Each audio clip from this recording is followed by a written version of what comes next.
Ah, vous êtes là!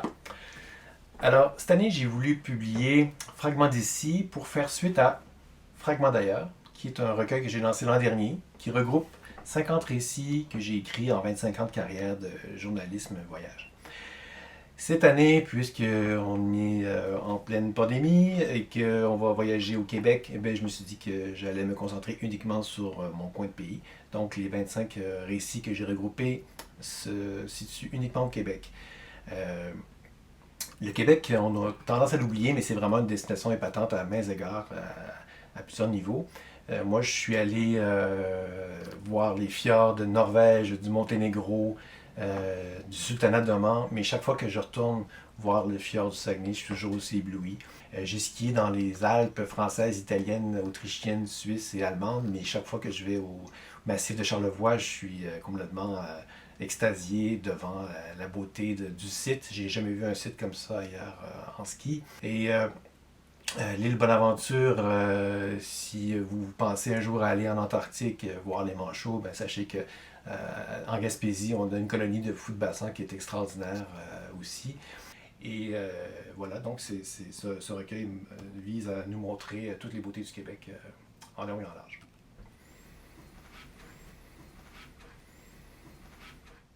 Moi, la région qui m'a le plus surpris au Québec, donc j'ai visité peut-être toutes les régions à part le Nunavik, là, mais donc l'endroit le plus singulier que j'ai vu, c'est sûrement la base Côte-Nord. Quand vous allez au bout de la route 138, après Natashquan, après le village de Gilles Vigneault, on arrive bientôt à Kagasca. Et à partir de là, il n'y a plus de route. Donc, entre Kagasca et Blanc-Sablon, qui est aux frontières du Labrador, il n'y a que des villages qui sont éparpillés le long de la côte. Il y a environ 5000 personnes qui vivent là. C'est souvent des communautés anglophones ou parfois autochtones, parfois des descendants d'Acadiens. Mais ce sont tous des petits villages de pêcheurs très pittoresques, uniques au Québec. Il y a le plus célèbre, vous le connaissez sûrement, c'est Harrington Harbour, là où a été tournée la Grande Séduction, le film de Ken Scott.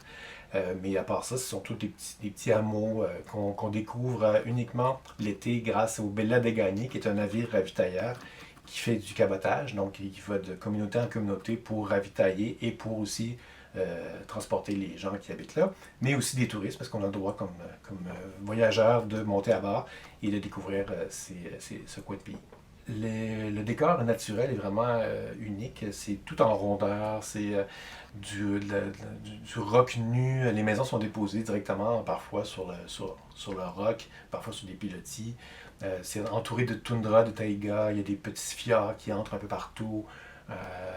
Évidemment, c'est très tourné vers la mer. Puis, ça fait parfois penser à Terre-Neuve ou à l'Islande, selon certains, mais c'est vraiment unique au Québec.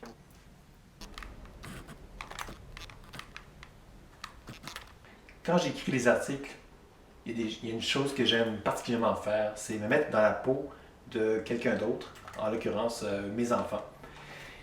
Donc, à quelques reprises dans ma carrière de script voyageur, je me suis carrément mis à écrire en imaginant ce que eux pouvaient voir ou ce que eux pouvaient imaginer dans ce qu'on vivait ensemble.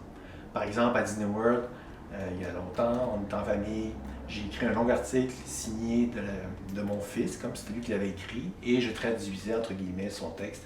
Mais c'est vraiment dans sa tête à lui que j'imaginais être quand j'écrivais cette histoire. Plus tard, dans un parc national, j'ai passé une nuit dans une tente Utopia, donc une tente déjà toute montée. Il avait apporté ses figurines avec lui. Il y avait plein de bruit dans la forêt la nuit. On avait nos lampes de poche. Il faisait noir. C'était un petit peu inquiétant. Donc là, je me suis mis encore à imaginer plein de trucs et à faire des mises en scène, des scénarios. Et j'ai écrit un autre article, encore une fois, signé de sa main et traduit par mes propres bons services. Et ça a donné lieu donc à des histoires où je pouvais repousser les limites de mon imagination. Donc j'adore faire ça. Bon, évidemment, aujourd'hui, il est grand, puis il est en mesure de lire et de comprendre parfaitement ce que j'ai écrit et que, surtout, de constater que j'ai complètement usurpé son identité. Mais bon, ça, on n'est pas obligé de dire. Hein, Théo?